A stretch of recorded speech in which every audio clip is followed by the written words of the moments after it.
રાજકોટ અગ્નિકાંડના પીડિતના પરિવારોને ન્યાય દેવા માટે હવે કોંગ્રેસ મેદાનમાં આવ્યું છે। જ્યારે પહેલા તેમને આંદોલનો કર્યા, ઉપવાસો રાખ્યા, રેલી કાઢી, ત્યારબાદ હવે 25 જૂનના એટલે કે 2 દિવસ પછી રાજકોટ બંધનું એલાન કરવામાં આવ્યું છે કોંગ્રેસ દ્વારા।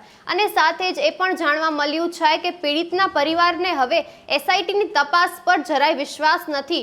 અને સાથે જ એમ પણ કહ્યું છે કે જ્યારે ગઈકાલે પીડિતના પરિવારોએ એસઆઈટીનો રિપોર્ટ જોયો, જે 100 પાનાનો રિપોર્ટ સરકારને દેવામાં આવ્યો હતો, તે રિપોર્ટમાં હજી પણ કાર્યવાહી બાકી છે, હજી પણ આગળ તપાસ કરવાની છે, હજી કામગીરી અધૂરી છે।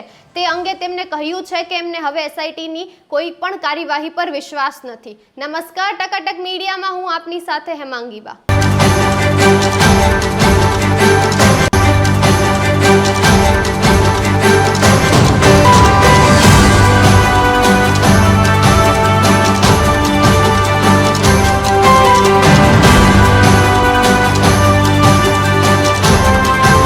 રાજકોટ અગ્નિકાંડમાં 27 લોકોએ પોતાના જીવ ગુમાવ્યા। ત્યારબાદ તે ઘટનાને હવે મહિનો થવા આવ્યો છે, પરંતુ કોઈ જ જાતની એક્શન લેવામાં નથી આવ્યો, કોઈ જાતના કડક પગલાઓ લેવામાં નથી આવ્યા। જ્યારે હજી સુધી તો એ પણ નથી ખબર કે ગુનેગાર કોણ છે। ગઈકાલે એસઆઈટીએ 100 પાનાનો રિપોર્ટ સબમિટ કર્યો કે જેમાં એવું દેખાય છે કે હજી પણ કાર્યવાહી બાકી છે, હજી પણ શોધખોળ ચાલી રહી છે, હજી પણ એસઆઈ અને એસપીની સાથે કાર્યવાહી કરે છે, પૂછતાછ કરી રહ્યા છે। અને સાથે જ 4 એવા વિભાગોના નામ છે કે જે લોકોને પૂરી બેદરકારી દેખાય છે।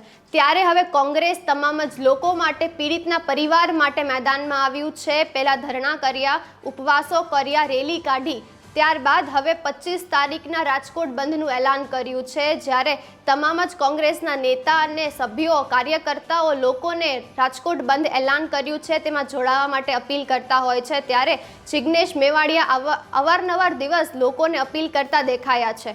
અને સાથે જ એ પણ જોવા મળ્યું છે કે એસઆઈટીના રિપોર્ટ રજૂ કર્યા બાદ પીડિતના પરિવારોને એસઆઈટીના રિપોર્ટ પર ભરોસો નથી। જ્યારે 27 લોકોએ પોતાના જીવ ગુમાવ્યા છે, પરિવારે પોતાના સ્વજનો ગુમાવ્યા છે, ત્યારે લોકોને હવે એસઆઈટીના રિપોર્ટ પર ભરોસો નથી। હાઈકોર્ટ લોકોની સાથે છે, લોકોના હિતમાં બોલે છે, પરંતુ હવે લોકોને તેના પરથી ભરોસો વયો જાય છે। નથી દેખાતો કે હવે તે વધારે વખત હાઈકોર્ટ અને એસઆઈટી પર ભરોસો કરી શકશે, કારણ કે 1 મહિનો થવા આવ્યો છે ઘટનાને, પરંતુ હજી સુધી કોઈ જ કડક પગલાઓ લેવામાં નથી આવ્યા।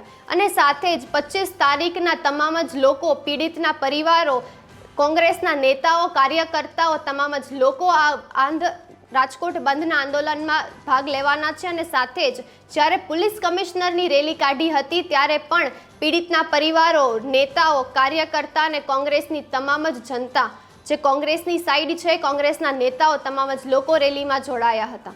જ્યારે કોંગ્રેસ રાજકોટ અગ્નિકાંડને લઈને મેદાનમાં આવ્યું છે, ત્યારે રાહુલ ગાંધીએ પણ પીડિત પરિવારની સાથે વાત કરી છે। પણ હવે જોવાનું તો એ છે કે હવે આગળ આમાં શું પગલાઓ લેવામાં આવશે, શું કાર્યવાહી કરવામાં આવશે, શું ખરેખર 25 તારીખે રાજકોટ બંધનું જે એલાન કરવામાં આવ્યું છે તે સક્સેસફુલ થશે કે નહીં, કેટલા લોકો આ એલાનની અંદર, રાજકોટ બંધ એલાનની અંદર જોડાશે, આ તમામ જ પ્રશ્નોના જવાબ સમયની સાથે મળશે। તો જોડાઈ રહો ટકાટક મીડિયા સાથે। નમસ્કાર।